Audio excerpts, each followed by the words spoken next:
Hi hello ನಮಸ್ಕಾರ friends, welcome back to Meghna's cooking channel. ಇವತ್ತಿನ special recipe ಏನಪ್ಪ ಅಂದರೆ ಖಾರ ಕಡ್ಡಿ. ಸಂಜೆ ಟೀ ಟೈಮ್ ಸ್ನ್ಯಾಕ್ಸಿಗೆ ತುಂಬಾ ಚೆನ್ನಾಗಿರುತ್ತೆ. ಇದನ್ನು ಮಾಡೋದು ಕೂಡ ತುಂಬಾ ಈಸಿ, ತುಂಬಾ ಕ್ರಿಸ್ಪಿಯಾಗಿ ಬರ್ತವೆ. ಖಾರ ಸೇವು ಅಂತಾರೆ, ಖಾರ ಕಡ್ಡಿನೂ ಅಂತಾರೆ. ತುಂಬಾ ಚೆನ್ನಾಗಿ ಬರುತ್ತೆ. ನೀವು ಒಂದ್ಸರಿ ಟ್ರೈ ಮಾಡಿ. ಹಾಗೆ ಯಾರೆಲ್ಲ ನಮ್ಮ ಚಾನಲ್ನ ಮೊದಲೇ ಬಾರಿ ನೋಡ್ತಾ ಇದ್ದೀರೋ ಅವರು ಸಬ್ಸ್ಕ್ರೈಬ್ ಮಾಡ್ಕೊಳ್ಳಿ. ಹಾಗೆ ಪಕ್ಕದಲ್ಲಿರೋ ಬೆಲ್ ಐಕನ್ನ ಪ್ರೆಸ್ ಮಾಡಿ. ಹಾಗಿದ್ರೆ ವಿಡಿಯೋ ಸ್ಟಾರ್ಟ್ ಮಾಡೋಣ ಬನ್ನಿ.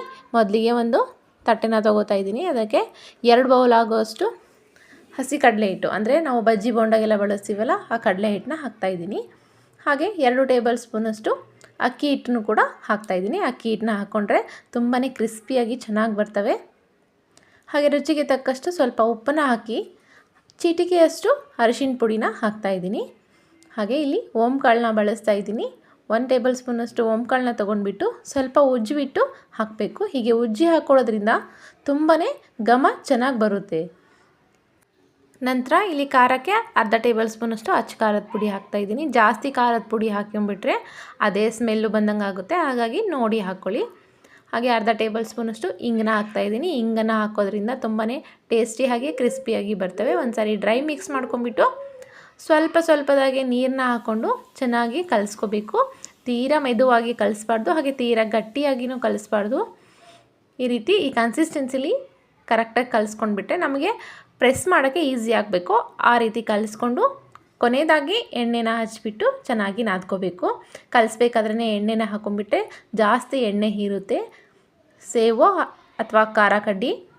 ಹಾಗಾಗಿ ಕೊನೆಯದಾಗಿ ಸ್ವಲ್ಪ ಎಣ್ಣೆ ಅಥವಾ ತುಪ್ಪನ ಹಚ್ಕೊಂಡ್ಬಿಟ್ಟು ಚೆನ್ನಾಗಿ ಒಂದ್ಸರಿ ನಾದ್ಕೊಂಡು ಚಕ್ಲಿ ಮೇಕರ್ ಇರುತ್ತಲ್ಲ ಅದು ತಗೊಳ್ಬೇಕು.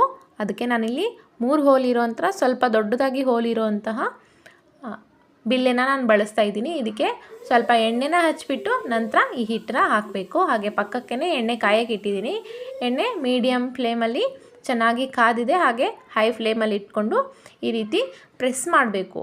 ಪ್ರೆಸ್ ಮಾಡಿ ಖಾರ ಕಡ್ಡಿನ ಚೆನ್ನಾಗಿ ಹೈ ಫ್ಲೇಮಲ್ಲೇ ಇಟ್ಕೊಂಡು ಈ ಥರ ಬಿಟ್ಟು ನಂತರ ಮೀಡಿಯಮ್ ಲೋ ಫ್ಲೇಮಲ್ಲಿ ಈ ಖಾರ ಕಡ್ಡಿನ ಡೀಪ್ ಫ್ರೈ ಮಾಡ್ಕೋಬೇಕು. ಹೈ ಫ್ಲೇಮಲ್ಲಿ ಇಟ್ಕೋಬೇಡಿ, ಯಾಕಂದರೆ ಸೀದು ಹೋಗುತ್ತೆ.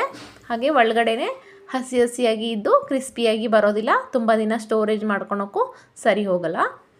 ನೋಡಿ, 2 ಸೈಡು ಈ ರೀತಿ ಮೀಡಿಯಮ್ ಲೋ ಫ್ಲೇಮಲ್ಲಿ ಇಟ್ಕೊಂಡು ಚೆನ್ನಾಗಿ ಬೇಯಿಸ್ಕೊಂಡ್ರೆ ಸಾಕು. ಹಾಗೆಯೇ ನಾನಿಲ್ಲಿ ಸೇವ್ ಕೂಡ ಮಾಡ್ತಾಯಿದ್ದೀನಿ. ಚಿಕ್ಕ ಹೋಲಿಗಿರೋ ಬಿಲ್ಲೆನ ತೊಗೊಂಡ್ಬಿಟ್ಟು ಅದಕ್ಕೂ ಸೇಮ್ ಪ್ರಾಸೆಸ್ನ ಮಾಡಿ ಈ ರೀತಿ ಎಣ್ಣೆಲಿ 2 ಸೈಡು ಮೀಡಿಯಮ್ ಲೋ ಫ್ಲೇಮಲ್ಲಿ ಡೀಪ್ ಫ್ರೈ ಮಾಡ್ಕೊಂಡ್ಬಿಟ್ರೆ ಖಾರ ಕಡ್ಡಿ ರೆಡಿಯಾಗುತ್ತೆ. ನಿಮಗೂ ಈ ರೆಸಿಪಿ ತುಂಬಾ ಇಷ್ಟ ಆಗಿದೆ ಅನ್ಕೋತೀನಿ. ಇಷ್ಟವಾದರೆ ಲೈಕ್ ಮಾಡಿ, ಶೇರ್ ಮಾಡಿ, ಹಾಗೆ ಸಬ್ಸ್ಕ್ರೈಬ್ ಮಾಡಿ. ಪಕ್ಕದಲ್ಲಿರೋ ಬೆಲ್ ಐಕನ್ನ ಪ್ರೆಸ್ ಮಾಡಿ. ಸದಾ ನಮ್ಮ ಚಾನಲ್ನ ವಾಚ್ ಮಾಡ್ತಾಯಿರಿ. ಧನ್ಯವಾದಗಳು.